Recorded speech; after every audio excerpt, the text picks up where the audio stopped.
لە سەروبەندی ئامادەکاری بۆ هەڵبژاردننی ئەنجومەنی پارێزگاکان لە کەرکووک ڕای پێکاتەکان لەبارەی پشتبەستن بە سەرژمێری ساڵی 1957 بۆ هەڵبژاردنەکە ناکۆک و جیاوازن.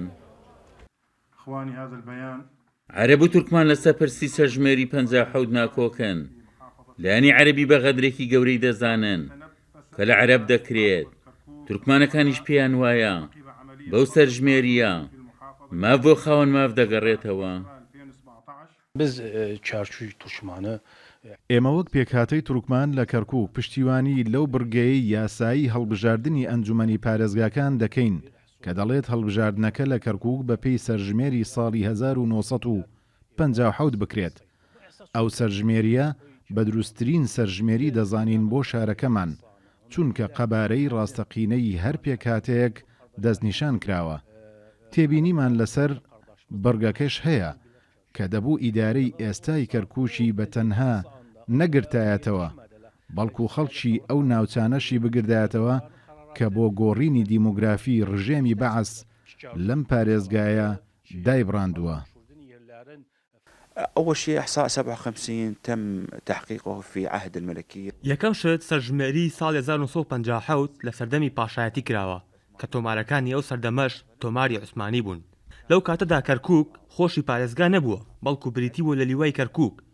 لەوانەش مەترسیدارتر عەرەب لەو سەردەمەدا لە کەرکووک کەمی نەبوون. زیاتر بریتی بوون لە خەڵکێکی کۆچەری کە لە دەرەوەی شارەکە نیشتەجێ بوون کە ڕەنگە دەستی تیمەکانی سەرژمێریشان پێ نەگەشت بێ تا ناویان تۆمار بکەن.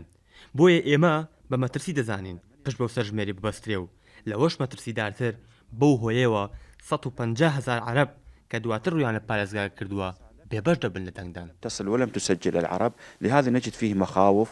هەرچی لایەنی کورد و تورکمانە لە کەرکووک لەسەر سەرژمێری 57 کۆک و تەبان کورزگەلەوەی پشتیوانی پشتبەستن بەو سەرژمێریە دەکات.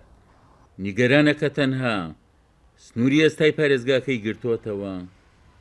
تعنیشمان لەینەکە کردووە لە بڕیارەکەەوە بە سەرژمێری 57 ئەوەی بۆ هەموو ناوچەکان بگرێتۆنەکەوە بە هەموو شێوەی شنایان عەرەبی هاوردە لێرە دەنگ بدا کە کاتی خۆی هاتوۆتە کەرکووک و ئێستا دووبارە گەڕاوەوە دووبارە یانوێ بە پرۆسەیەک لەو پرۆسانە دەنگی پێ بدەن و ئێمە بە هەموو هەوڵ تێکۆشانێکمان لەگەڵ ئەوەین کەوا انتخابێکی پاک و سەرکەوتوو بە بۆ کەرکووک و ماف بۆ کەرکووک بگەڕێتەوە پارێزگای کەرکووک بۆ کورد بگەڕێتەوە. ئەنی ئەو مافەمان تا ئێستا کە غەدرمان لێکراوە لە ڕێگەی ئەم هەڵبژاردنەوە ئەو مافانە بەدەست بێنینەوە.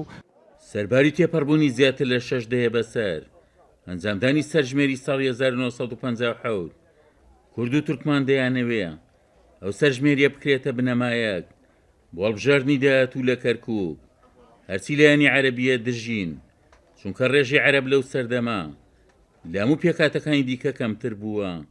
عومەر غەریب، کورسات نیوز، کەرکووک.